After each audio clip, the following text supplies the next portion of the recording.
Bienvenidos todos, qué alegría tenerlos aquí con nosotros. Bienvenida Eva, muchas gracias por aceptar esta invitación, nuestra invitación. En nombre del Global Compassion Coalition te doy las gracias por estar aquí. Un honor compartir. Bueno, muchas gracias a ti por invitarme y por tenerme cerquita de tu corazón y tu mente. Siempre, siempre, siempre. Y los invito a quienes nos están acompañando que nos saluden en el chat, nos cuenten desde dónde están, desde dónde se están conectando. Creo, Marisol, qué alegría verte con nosotros. Bienvenida. Miguel, si puedes abrir tu cámara, bienvenido. Ana, igual. Y Pablo, súper bienvenido. Qué alegría que estás aquí con nosotros. Y también gracias Rachel por acompañarnos. Ella va a ser nuestra host el día de hoy. Así que cualquier pregunta o lo que necesiten durante nuestro tiempo juntos pueden contactarla a ella. Entonces, hoy vamos a tener la fortuna y la oportunidad preciosa de escuchar y aprender de la experiencia de Eva. Hemos decidido nombrar nuestra charla cómo abrazar una nueva vida, cómo transitar o navegar este viaje que podemos emprender cualquiera de nosotros en cualquier momento cuando perdemos nuestra salud o parte de nuestra salud y cómo hacerlo con amor y integridad. Así que para mí Eva es no solo una persona fantástica que ha traído mucha alegría y muchas memorias muy dulces y muy positivas a mi vida en los momentos en los que hemos podido compartir, sino que es lo que yo llamo los héroes cotidianos silenciosos que están día a día sirviendo, día a día impactando, día a día acompañando a las personas que más lo necesitan y todo desde un lugar de integridad y mucha alegría y mucha luz. Entonces, esto está totalmente en línea con nuestra misión y con nuestra intención en el GCC. Y para quienes no conocen el Global Compassion Coalition, una súper cálida bienvenida. Esta es una red global en compasión que es totalmente gratuita. Tenemos eventos tanto en español como en inglés y la idea es llevar educación en compasión o conocimiento alrededor de la compasión a todos los rincones, a todos los lugares en donde esto pueda hacer una diferencia, ¿sí? Y por eso unimos investigadores, docentes, líderes o activistas. Y lo que queremos es que realmente la compasión tenga un hogar, un lugar en donde podamos encontrarnos y desde allí compartirla. Entonces, si no se han unido, los invito a que lo hagan y a que nos apoyen. Y les voy a contar también un poquito sobre Eva, ¿no? Yo le digo a ella que tiene una vida súper rica, me encanta la versatilidad de todos los roles en los que se mueve, pero principalmente ella es neuropsicóloga y es donde ha enfocado gran parte de su carrera y se ha especializado en daño cerebral. Esto es lo que vamos a compartir un poco sobre el centro que ella dirige, pero a la vez es sexóloga, es terapeuta, es experta en terapias contextuales y es profe del entrenamiento en el cultivo de la compasión, que es en ese contexto en el que nos conocimos, en el que tuvimos la fortuna de coincidir hace unos 7 años ya, no lo sé muy bien. Así que Eva, súper bienvenida. Cuéntanos un poquito de tu camino hacia la compasión y también de toda esta vida maravillosa que, por cierto, canta también Eva. Eso es como lo más importante y la gran alegría de coincidir es porque su alegría es a través de el canto también. Y bienvenidos a todos los amigos que van llegando y nos acompañan. Bueno, muchas gracias. Qué presentación más extensa, la verdad. Sí, sí, como punto, ¿no? Sobre la I, el de cantar. Sí, sí, sí, sí, canto. Mi madre me parió y se ve que eso ya estaba como programado porque en mi familia somos todos muy, muy cantarines, la verdad. Precioso. Y bueno, pues un poco podemos empezar contando cómo fue mi andanza, ¿no? Dentro del ámbito de la compasión. En realidad, Perfecto. muy casual. O sea, yo empecé trabajando en el ámbito de la neuropsicología, sobre todo con infantil y adulto, de manera ambulatoria, y a menudo que iba tratando o sea, haciendo el tratamiento con los pacientes de manera individual o a veces de manera grupal, eh, había siempre una máxima en mi cabeza eh, que era toda la parte emocional, la mía y la de las personas que venían a tratamiento conmigo, pero también el de la familia.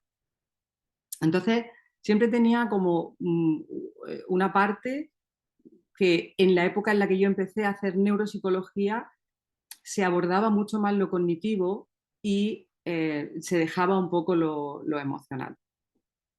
Pero yo siempre he llevado esto conmigo, esto, el sentido del humor, cantar y toda la parte emocional. Y yo decía, esto la ciencia va diciendo cada vez más que si estabilizamos a nivel emocional podemos ser mucho más productivos y realmente enfocar la vida con una dirección valiosa, porque al final todos nos movemos en función de la emoción. Y comentando esto con otros colegas neuropsicólogos, pues un colega granaíno, por ahí está Marisol, pero hay un colega granaíno desde el ámbito de la neuropsicología. Habíamos hablado esto más de una vez y entonces en una ocasión me comentó que en Granada había un curso que se llamaba Entrenamiento en el cultivo de la compasión. Y yo decía siempre, claro, ¿cómo puedo yo poner más de mi parte para que estas personas tengan un menor, el nivel de sufrimiento sea un poco menor y podamos dirigir la vida con objetivos valiosos, ¿no? Centrado sobre todo en la aceptación de esa nueva vida. Y bueno, hablando con él, pues me llevó hacia ahí, hacia ahí, hacia ahí. Hice el curso de 8 semanas. Al principio yo iba con dos compañeras también de mi equipo, que eso es una gran suerte, que alguien del equipo te acompañe en esta andadura.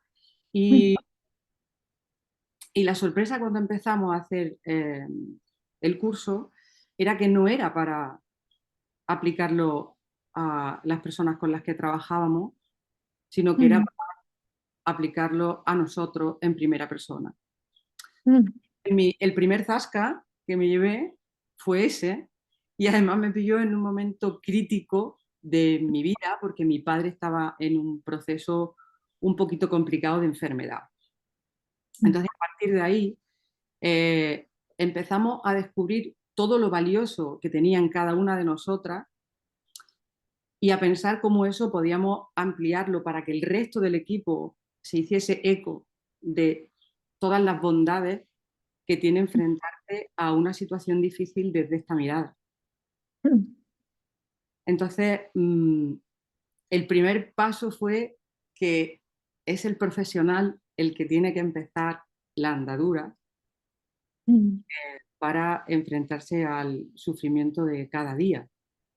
Porque en el daño cerebral suele haber mucho sufrimiento desde, el, desde que te sobreviene, ¿no? Esta es otra, yo hago mucho hincapié en que el daño cerebral no es adquirido, sino sobrevenido.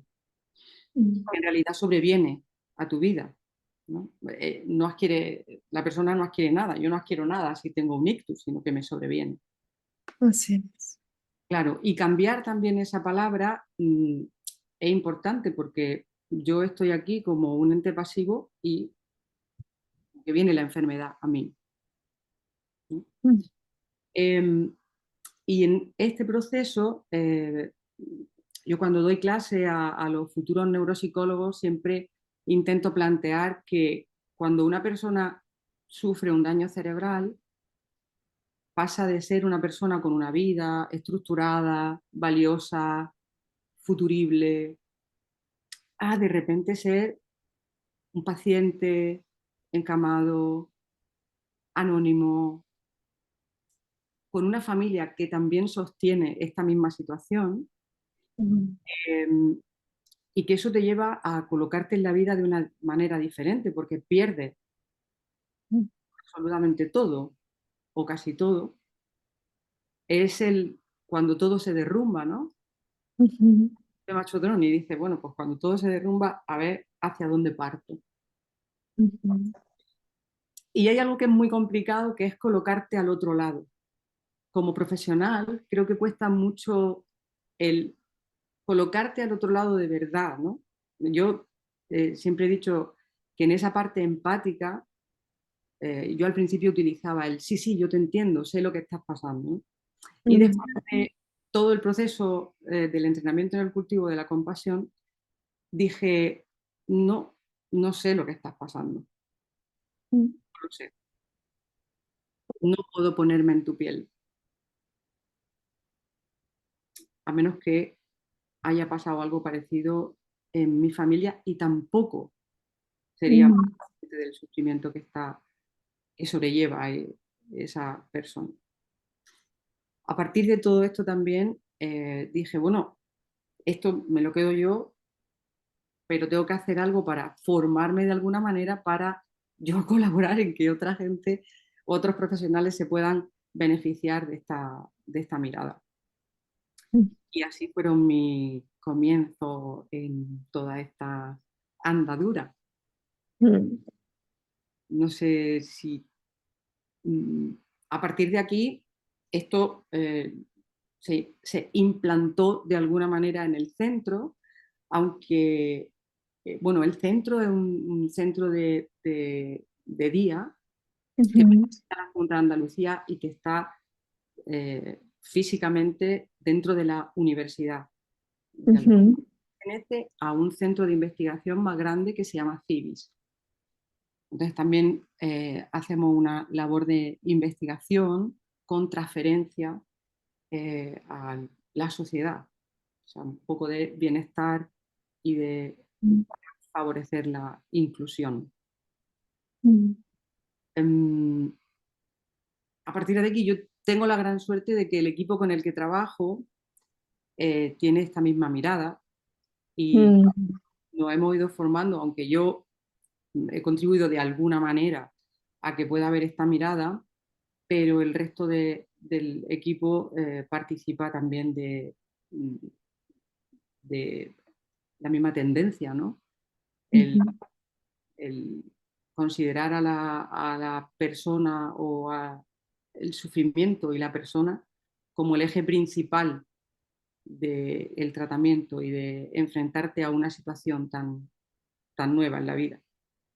mm, Ahora estoy muy seria, pero en realidad otro de mis fuertes en el tratamiento de los pacientes es la risa, el sentido del humor, mm, más que la risa, el desdramatizar desde el ámbito compasivo, que antes de empezar esta charla comentábamos que podíamos hacer una innovación y partir de el sentido del humor compasivo, la risa compasiva, eh, porque también baja un poco la manera defensiva en la que uno se puede enfrentar a una situación novedosa. mm, Entra en un momento de calma, no que dicen que la risa afloja y, mm. y la risa afloja. Absolutamente, absolutamente. Yo creo que eso es una de las cosas que personalmente más admiro de tu trabajo. Y sin conocer tu equipo, estoy segura que pues está permeado, ¿no? Por esta mirada en términos como de, sí, desarrollar todas las habilidades basadas en compasión, en escucha, en habla consciente, todo como está, inclusive cómo hacer el contacto físico, no verbal, verbal, pero a la vez esta liviandad del corazón, como esta bondad que se puede potencializar a través del humor o de, como, sí, la liviandad en sí misma. Y me encantaría saber como, ¿qué recomendaciones le darías tú a otros equipos o a otros profesionales por dónde empezar? Ellos digamos que dicen, esto sería bello, tengo un equipo, atendemos pacientes, nuestro trabajo también está alrededor del alivio del sufrimiento o del acompañamiento. Ujú. ¿Cuál serían esos primeros pasos que tú les recomendarías? Pues mira, en neuropsicología, pero creo que en psicología clínica también, hay un modelo que ahora está muy, iba a decir, de moda, porque como funcionamos por Sí. moda, en el mundo de la ciencia y en el mundo de los tratamientos también funcionamos por moda. Entonces, el modelo centrado en la persona, que lleva mucho tiempo trabajando, parte de la idea de que la persona es el foco principal, ¿no?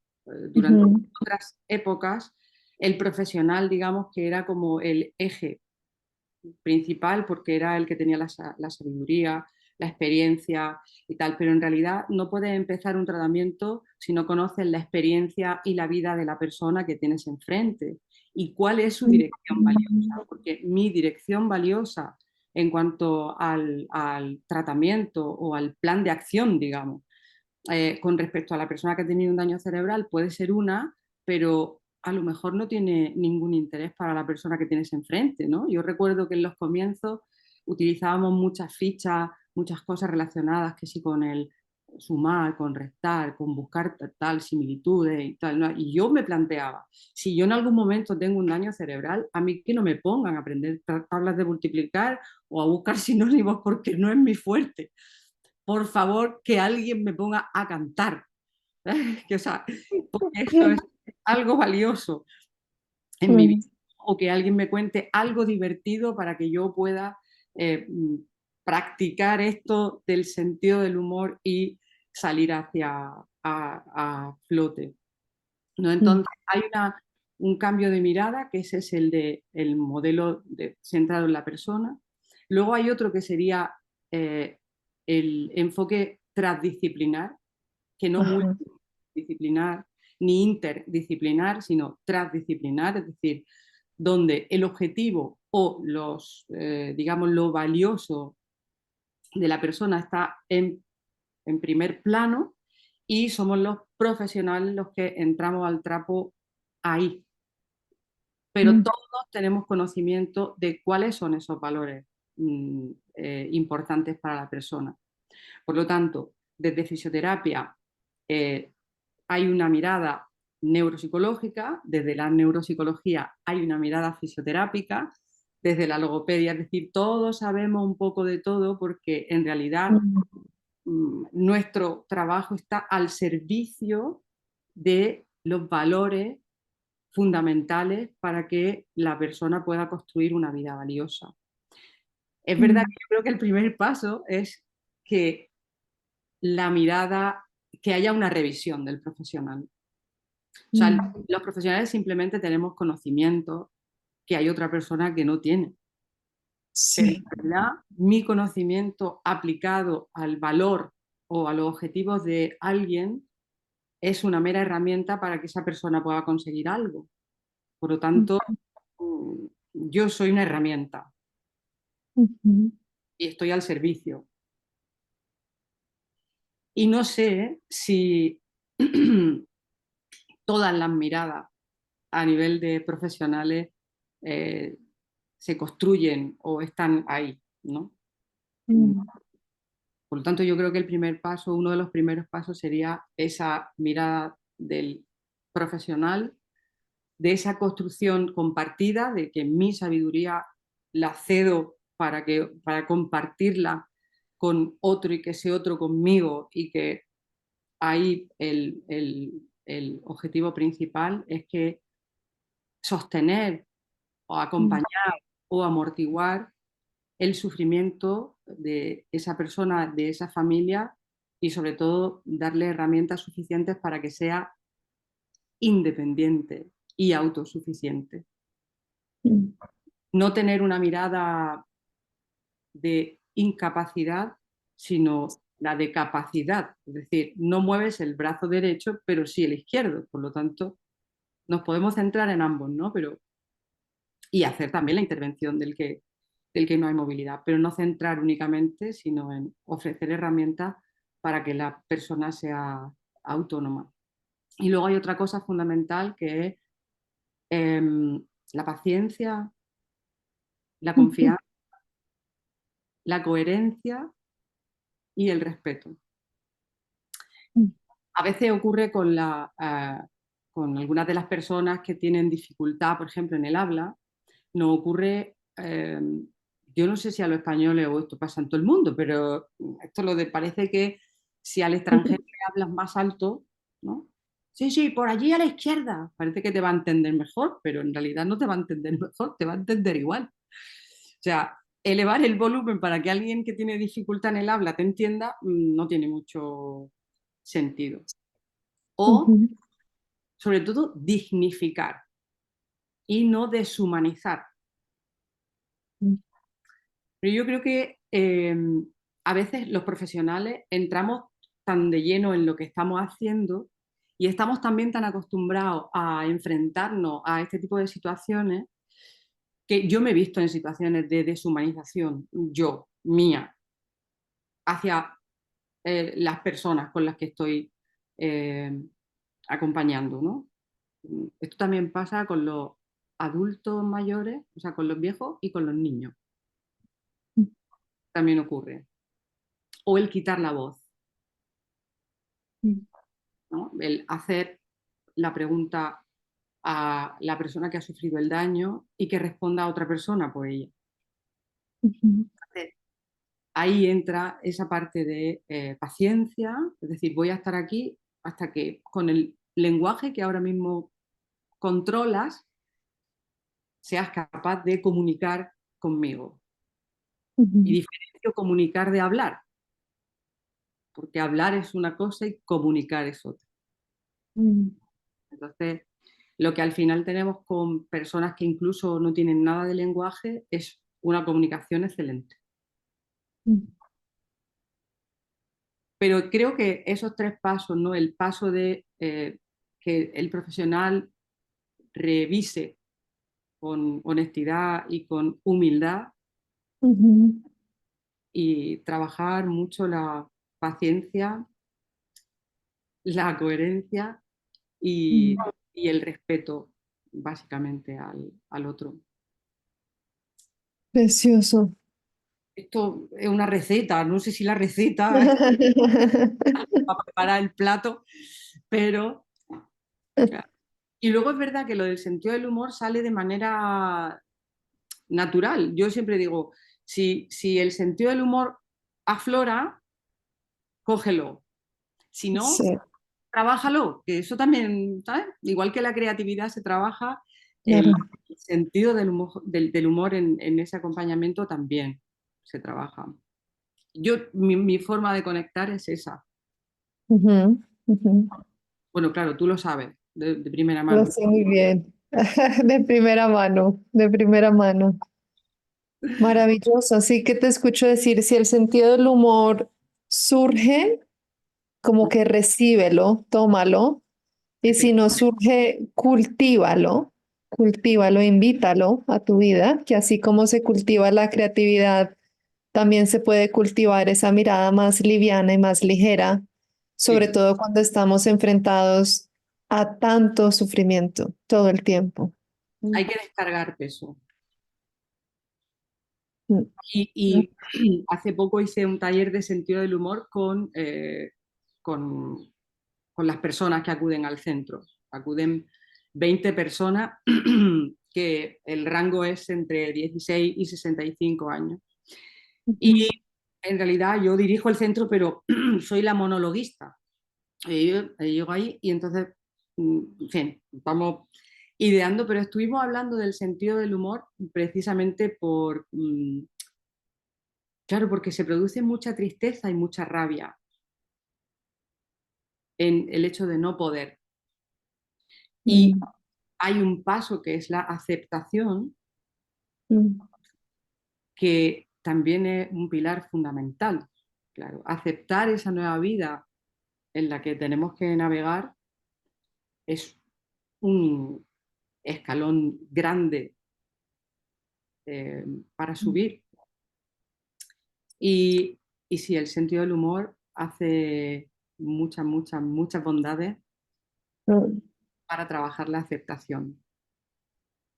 Precioso, como lo veo como un bálsamo, ¿no? Como una medicina que nos ayuda como a incluir toda la historia en la mirada, ¿no? Porque en momentos de tanto dolor, quizás, claro, por nuestro sesgo negativo y por la frustración y el dolor, la incertidumbre, la angustia que puede estar presente, pues nos quedamos solo con una parte de la historia y quizás el humor nos permite incluir otras narrativas, otras miradas.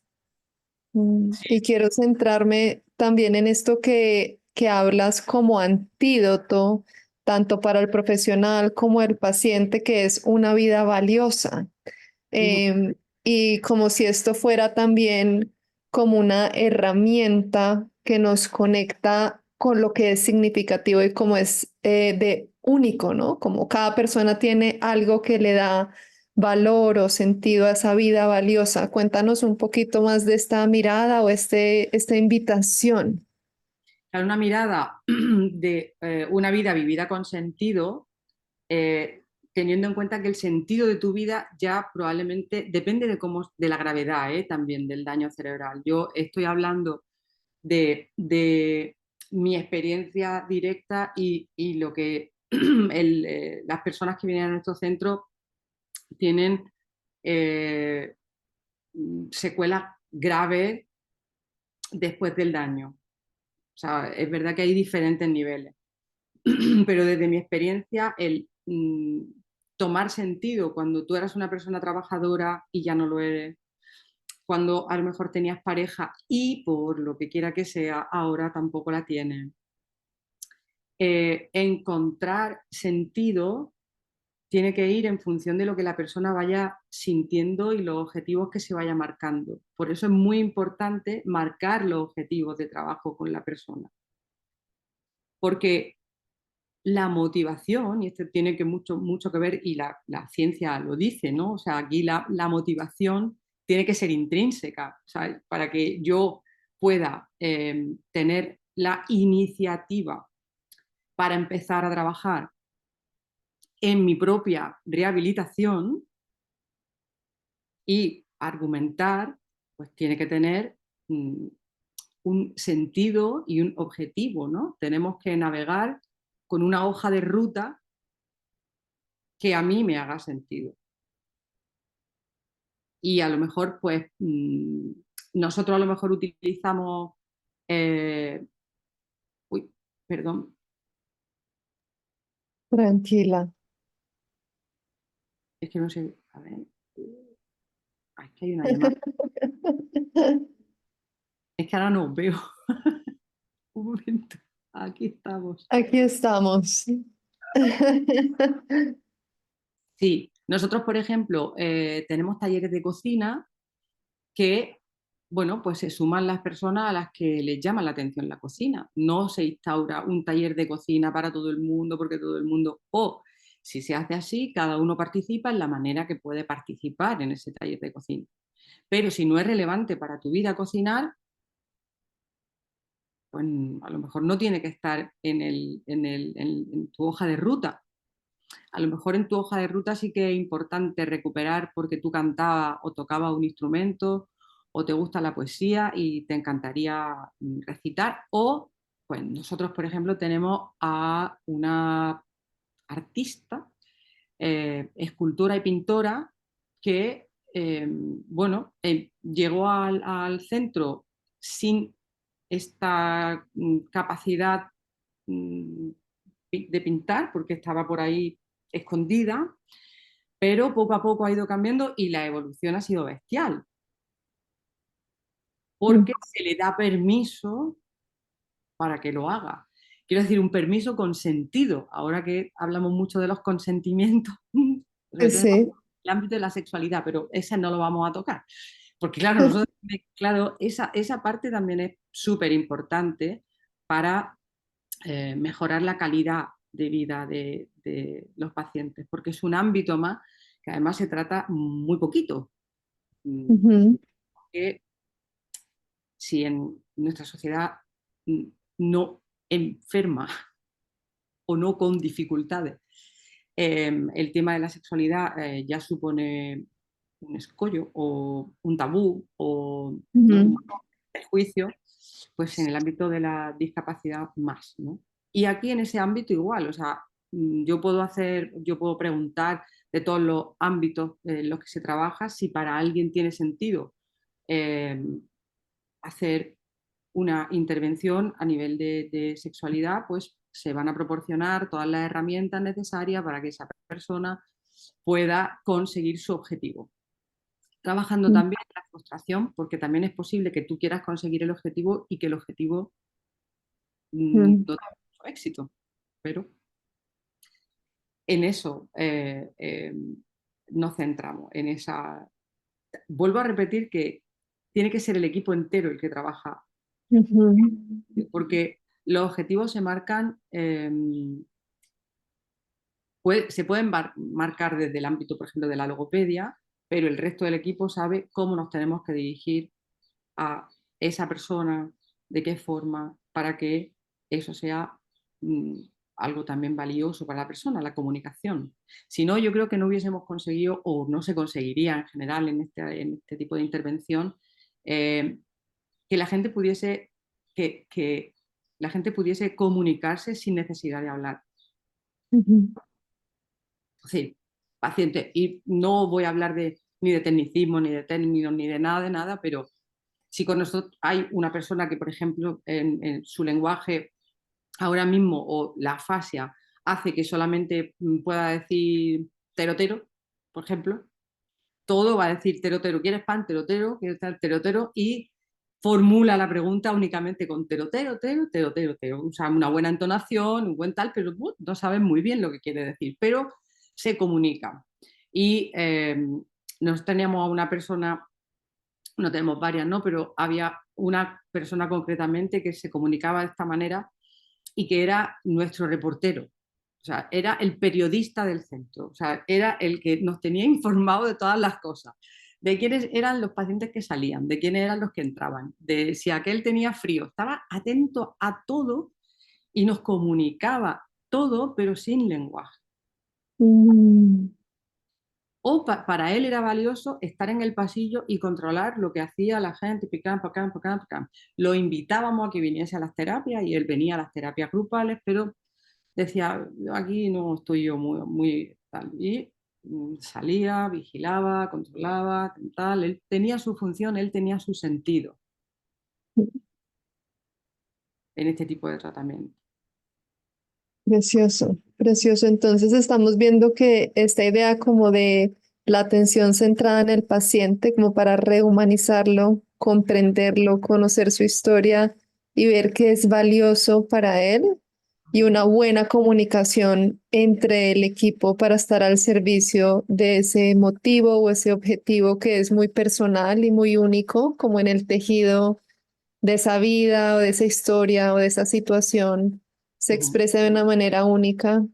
Y también hablas de la mirada del profesional hacia sí mismo, no solamente como la cohesión del equipo y la buena comunicación, sino la mirada del profesional hacia sus motivaciones, qué me mueve, qué es valioso para mí, y también conectar nuestro rol o nuestro saber hacia siempre estar al servicio, como tú lo llamas como una herramienta, estar al servicio de la libertad o ojalá la libertad, pero si no la disminución o amortiguar este sufrimiento que estamos siendo testigos y estamos acompañando.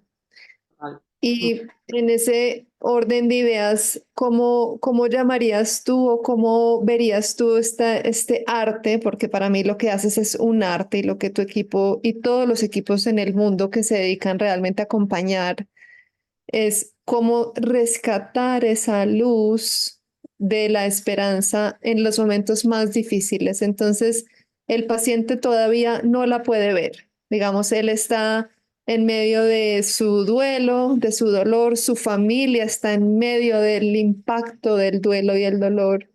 ¿Cómo es ese arte como de tejer la luz para volverla a invitar a estas vidas que la han perdido momentáneamente? Ujú. Tejer la luz pasa por diferentes etapas. Hay una, bajo mi punto de vista, hay una primera etapa que sería la de acompañar el proceso y tal y como viene, tal y como viene. No hay otra que aceptar que cada una de las partes además tiene eh, su propia evolución y viene con su propia mochila. No me gusta a mí utilizar la palabra mochila porque me suena a excursión, pero no, ¿sabes? Pero claro, o sea, hay una máxima cuando te enfrentas por primera vez a una persona y a la familia con daño cerebral, y es que hay una cosa fundamental que en la primera etapa pasamos por salvar la vida. Una vez que has salvado la vida, ya lo demás que acontece, bueno, pues sí, pues son cosas que van viniendo y que luego hay otra que es recuperar la funcionalidad física, ¿no?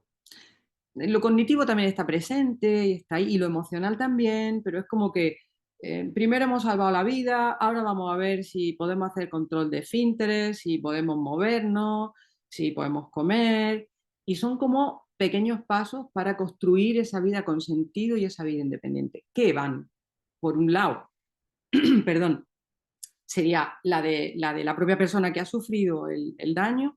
Por otro lado estaría la de la familia, que pueden tener objetivos o valores comunes o no. Entonces, hay que ir un poco a caballo o navegando entre dos aguas. Y entender también que, pues no sé, si yo te puedo hablar a lo mejor de casos concretos, pues el dolor de una madre, de un hijo con veintipocos que ha tenido un daño cerebral y que tiene que volver a casa, que yo tengo es que cambia la vida completamente de todo, ¿no? Entonces, manejar un poco eh, desde la resiliencia y sobre todo entendiendo el dolor y respetando los procesos. No se puede acelerar un proceso porque es la propia persona la que tiene que descubrir que aquello puede cambiar. Entonces, a veces la mirada a veces es de no de tirar la toalla, pero sí de, bueno, pues hasta aquí está bien.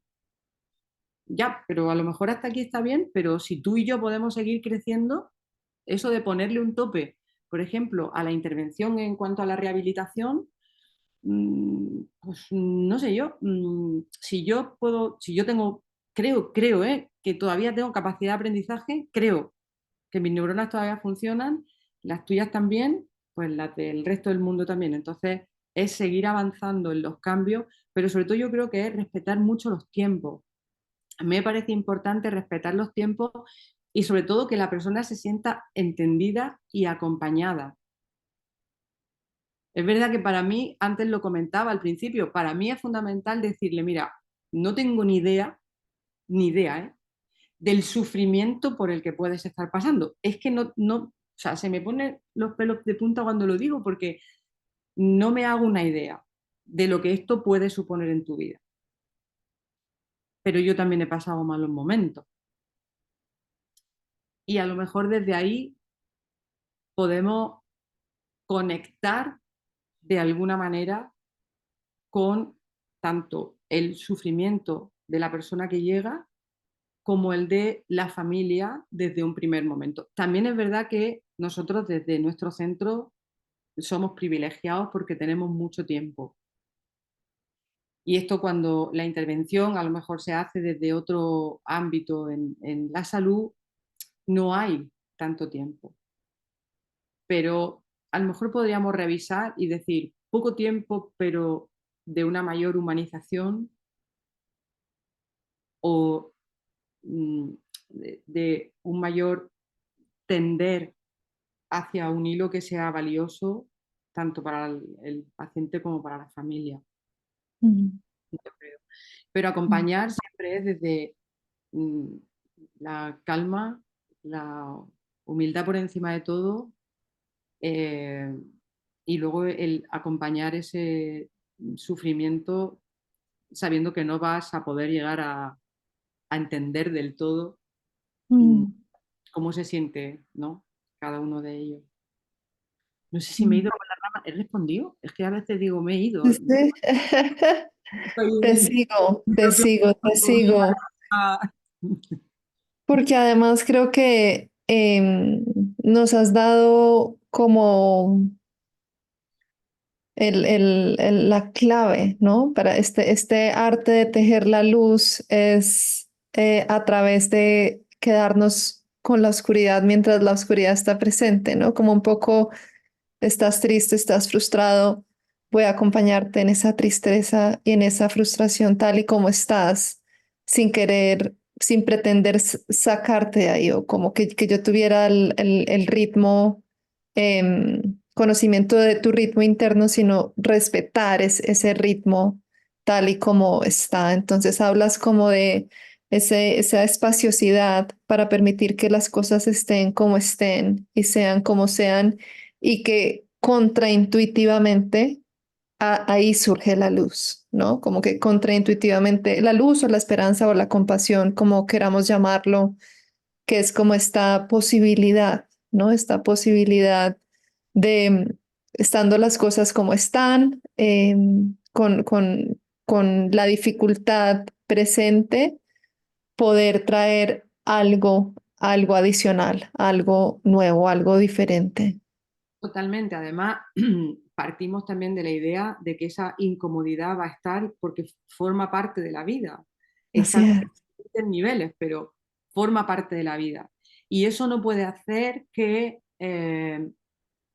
si es un barco, que te encalles ahí y que de ahí no te mueva nadie, ¿no? Ujú, ujú, ujú, Pero, claro, me duele la pierna, pero voy a seguir caminando. mm. Entendiendo, lo sé que te duele la pierna, lo sé que no puedes comunicar o que no puedes decirme con palabras aquello que pasa por tu cabeza y que te encantaría decirme, pero vamos a intentar comunicarnos dentro de mis posibilidades y de tus posibilidades sin que nadie ocupe tus palabras. Y tú tienes que, ¿no? Porque esto a veces se recurre al comodín. Y vuelvo a Ujú. repetir que esto pasa también con las personas mayores y con los niños. Es decir, Así es. claro, tú preguntas, ¿qué tal el día? Entonces tú miras a la persona con la que estás tratando y si el familiar está presente, te va a decir, bien, su día bien, ha ido genial, ha estado tal. Y entonces yo suelo mirar y decir, ¿tu nombre es Manuel o Manuel es él? Sí, de una manera amable, ¿eh? Aquí me ha salido un poco irónico, pero sí, bueno, también es verdad que eso forma parte de mí, pero me lo estoy trabajando, ¿eh? Lo de la ironía. En pleno proceso de crecimiento para bajar el nivel irónico y aumentar el de amabilidad y ternura. No, no, no, eso sí. Muy bien, muy bien. Sí, pero y con los niños también, ¿sabes? Cuando tú Ujú. preguntas, ¿qué tal el colegio? Entonces la madre te dice, uy, genial, han jugado un partido de fútbol y ocurre con más frecuencia de lo que pensaba. A veces, estar atento, ¿no? Que esa es otra de las partes que también trabajamos. Estar muy atento a lo que está pasando en el momento presente. No sé. De hecho, las personas que vienen a nuestro centro tienen un ratico por la mañana desde que el centro abrió, porque teníamos a una compañera que ya hacía mindfulness desde hace 13 años y lo instauramos como dentro de la rutina Mm. y ellos tienen su como 15 minutos más o menos de meditación cada mañana. Qué lindo, qué Hay como lindo. ayuda también eso. Claro, claro. Pues precioso, Eva, me ha encantado escucharte y me encantaría abrir el espacio para que quienes están aquí, antes de que cerremos con una pequeñita práctica, los últimos minutos, puedan compartir sus preguntas, sus comentarios, o su saludo, lo que quieran. Este es nuestro momento de poder compartir en comunidad y agradecerles a todos ustedes por estar aquí con nosotros. Entonces, si hay alguna pregunta o comentario, pueden abrir su micrófono directamente y compartirlo. El tiempo ha pasado rapidísimo. Sí, y Pablo, adelante, te escuchamos. Eva, muchísimas gracias. Una breve situación me ayudó muchísimo. Yo trabajo con personas con cáncer y pensaba en una situación puntual que es muy desafiante, que son los tumores en sistema nervioso central, en los cuales esto es progresivo y estas adaptaciones de uno mismo también a veces son desafiantes. A mí me encantó lo del sentido del humor. Yo intento usar todas esas cosas porque es parte de quién soy también, pero, pero cualquier consejo más allá de esto, ¿no? Porque esto es como una dinámica inversa. Acá muchas veces sabemos que es al revés el camino. Los vamos acompañando a apagarse y a más complejidad en la familia. Y bueno, por lo menos en los casos que a mí me ha tocado, no hay no hay, lejos de tener un manual para esto, es muy agotador para todos y a la vez es muy reconfortante acompañar y ayudar, pero bueno, lo que puedas ayudar, bienvenido y muchísimas gracias, pero aprovecho para aprovechar tu experiencia y sacarte un ratito, lo que puedas convidarme. Muy bien, muchas gracias. Pues mira, nosotros lo que la base, yo creo que tú has dado un poco en la clave, que al final es la aceptación del proceso inverso. O sea, no es igual partir de un daño cerebral y acompañar en la progresión para la mejoría que acompañar en el deterioro, porque tú sabes que hay enfermedades degenerativas o que incluso dentro del proceso cáncer, en el que tú sabes que el acompañamiento va a ser en ese sentido inverso. Pero al final, si lo resumimos todo en el cómo te sientes ahora, qué camino vamos a marcar ahora, es decir, tanto en un caso como en otro, lo vamos a centrar en el avance del presente. O sea, nos vamos a centrar en qué está pasando ahora. Y esto también es muy útil para la familia, porque no hay una proyección ni una expectativa, que esto también es el derrumbe total en las personas cuando no estamos inmersos en esa situación, pero en los que están inmersos en esa situación también. Es decir, la bajada de expectativa y centrar en el momento presente, tanto a nivel emocional como a nivel cognitivo, como y acompañar cada una de las situaciones como un duelo, ¿no? Esta es una parte que no he tratado, pero desde el principio hay un duelo, ¿no? Esa pérdida, y se van tratando las pérdidas como haciendo pequeños duelos. Si se hace una línea de trabajo acompañando desde la aceptación, desde aceptar que a lo mejor puede ir a peor, pero ahora como está. O sea, no bajar el nivel de expectativas futuras, en ambos casos, ¿eh? Porque en la rehabilitación puede, o sea, en la de el daño cerebral, que puede haber mejoría de la secuela, a lo mejor no hay mejoría de la secuela, pero hay estabilidad. Pero al final es conseguir un poco ese traer al presente y trabajar esa calma y quietud. O sea, abrir ahí el pecho un poco para, como decía María Paula, dar espacio, hacer un hueco para que quepa esa tristeza, pero también esa alegría, o también ese dolor, pero también ese descanso.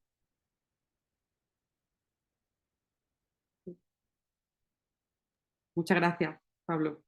Gracias, Pablo, Muchísimas por tu gracias. pregunta y por estar aquí.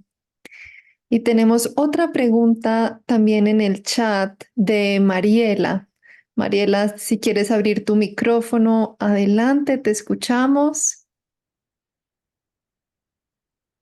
Y si no, la puedo leer por ti. Ella nos dice, muchas gracias por todo lo compartido, muy importante y rico todo lo expuesto. En casos de afasia de Wernicke, ¿cómo ha sido tu experiencia? Gracias de nuevo por tu generosidad y a todas por la iniciativa.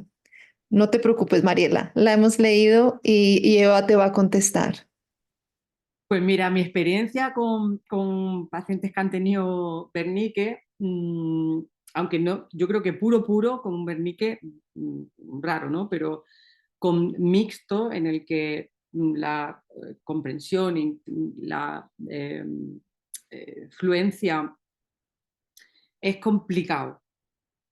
O sea, cuando la comprensión está alterada, cuando el lenguaje está alterado, pero aún así podemos seguir trabajando sobre cómo me siento en un momento determinado.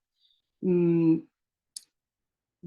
claro, no conozco el caso concreto, pero al final es construir desde los valores de la vida. Nosotros hemos trabajado mediante fotos con la familia, o sea, de la familia, de su vida anterior, para poder evocar determinadas emociones y trabajar desde ahí, como caldo de cultivo para estabilizar emocionalmente, sobre todo. Pero claro, hay casos que son bastante más complejos que otros, por supuestísimo. Gracias. Y si nos quieres explicar un poquito qué es Wernicke para quienes no tienen un contexto en psicología. Pues es un tipo de afasia en el que puede estar alterada tanto la comprensión, y la fluencia puede ser jergafásica, es decir, que tú empiezas ahí a decir palabras y construcciones de palabras, y que pueden estar contextualizadas o no pueden estar contextualizadas. Pero, por ejemplo, a mí me ha servido mucho la música. Yo he Mm. trabajado mucho con música en este tipo de afasia. Precioso, precioso. Gracias, Eva, y gracias, Mariela, por tu pregunta. Ella te comenta que está en el chat de CFT, que te comenta por privado cualquier cosa. Y Vale. Ana también nos dice, muchas gracias, Eva, me ha encantado esta mirada y vuestro trabajo. Justo hace casi un año una amiga se encuentra en esta situación con daño cerebral y me ha emocionado mucho esta forma de trabajar. Muchas Y gracias. Melanie nos comparte una última pregunta. ¿Qué sugieres en casos de enfermedades crónicas donde el proceso de duelo es distinto? Pues es aceptar la vida con esa condición. Ejemplo, diabetes tipo 1. Mira, con la crónica ocurre como con el daño cerebral a largo plazo, es decir, llega un momento en que a lo mejor la mejoría no es sustancial o incluso no es cambiable, es decir, tienes una hemiplegia o una hemiparesia y probablemente vas a mantener la hemiparesia de por vida. Es verdad que quizás en la diabetes entran otros factores en juego relacionados con la nutrición y con la comida, que es un elemento de primera necesidad súper importante. Para la gente con la que nosotros trabajamos, también es súper importante el caminar. Entonces, creo que la mirada es un poco igual que le comentaba a Pablo, porque es algo que va a formar parte de mí igual que otras muchas cosas. Es decir, no focalizar únicamente en que tú eres una persona diabética, sino una persona con diabetes, es decir, la diabetes está presente y quizá está contigo, pero no eres tú, porque esto también se trabaja en el daño cerebral. El daño cerebral está contigo, pero no eres tú. Mm, Y eso te configura de una manera diferente para poder hacer el abordaje. mm, Tratas como algo que está algo que hay que cuidar, algo que está ahí presente y que va a estar contigo todo el rato. Mm. Precioso, precioso este acercamiento como de desidentificarnos de la enfermedad para reclamar la integridad de la persona que vive con X o Y situación, como para reclamar esa vida que todavía puede ser vivida. Efectivamente. Precioso, precioso. Y veo también los comentarios, nuestra querida Betty, nuestro querido Miguel, saludándonos y sé que nos quedan 5 minutos y no quisiera cerrar este espacio sin una pequeña práctica para compartir y para cultivar estas semillas en nosotros mismos, en nuestro propio corazón y mente, que es lo que nos va a permitir acompañar a otros, sean otros nuestros seres queridos, nuestras familias, nuestros equipos o nuestros pacientes. Así que gracias, Eva, por tu tiempo y por esta práctica que nos vas a ofrecer. Muchas gracias a vosotros por prestar oído a esta cómica frustrada. Que, en fin. Bueno, pues nada, os voy a pedir brevemente que cerremos los ojos y que cada uno fluya como quiere, si quiere llevar una mano al corazón o dejar las manos plácidamente descansando sobre los muslos o sobre el regazo. Que tomemos un par de respiraciones para asentar esta bonita conversación, este bonito diálogo, que agradezco enormemente a María Paula. Y que por un momento pensemos en que nuestro cuerpo está formado por muchas partes, pero que hay una fundamental que nos sostiene, que es la espalda, y que para hacer una pequeña meditación, y los que meditamos de vez en cuando o a menudo, la indicación es que esté erguida pero flexible, y que por ende nuestra parte frontal, que es donde está nuestro corazón, podamos tener esa espaciosidad y para dar cabida a nuestra respiración, a nuestra ternura, a nuestra amabilidad, y que un poco tenemos el soporte dual de esa espalda firme, fuerte, atrevida, pero también flexible,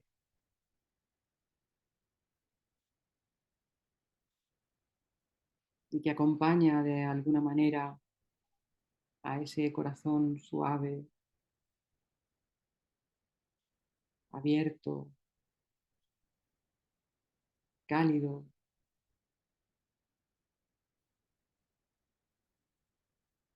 y que entre ambos forman o conforman ese coraje para enfrentarnos a las diferentes dificultades o adversidades que se pueden presentar en la vida.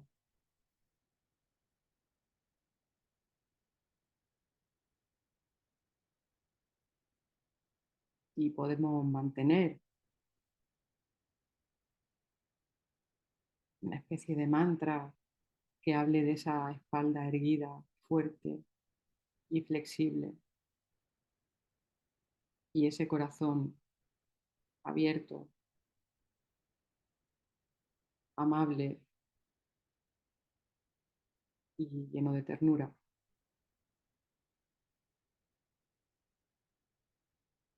que nos va a acompañar tanto en el acompañamiento del sufrimiento de otros seres, como en el nuestro propio.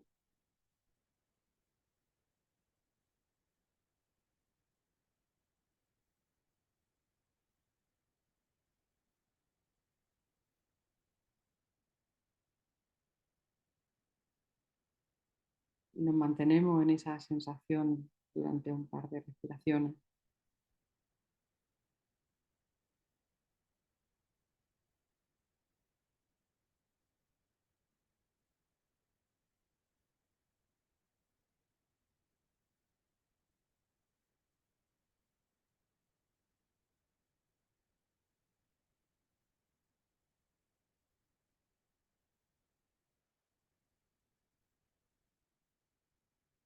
Y nos quedamos en esa sensación, puede que agradable,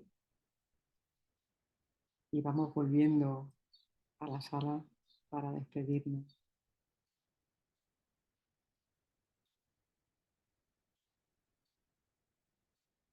Podemos abrir los ojos poco a poco. Y agradezco de todo corazón que hayáis dedicado este tiempo de vuestra vida a estar presente esta tarde y acompañarme. Muchísimas gracias. Y muchas gracias, María Paula, por invitarme.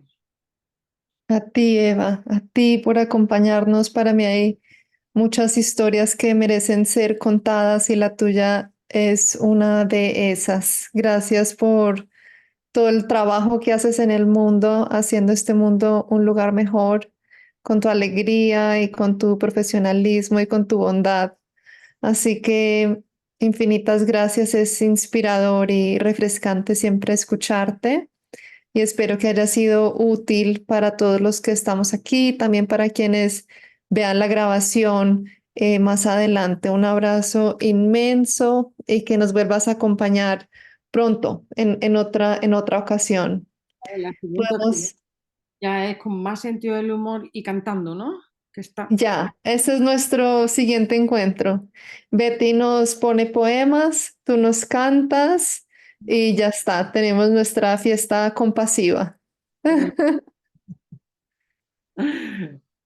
Un abrazo inmenso. Podemos abrir nuestros micrófonos y despedirnos. Gracias, Rachel, por tu presencia y tu compañía y a todos los que nos acompañaron. Gracias, gracias, Eva, gracias, Muchas María Paula. gracias. Gracias, Betty. Muchas gracias. Gracias. Gracias. Muchas gracias, Gracias. Eva, Bellísimo. Rachel, María Paula. Mm. A Muy agradecido. ustedes, a ustedes, muchas gracias. Un abrazo grande, feliz día. Hasta luego.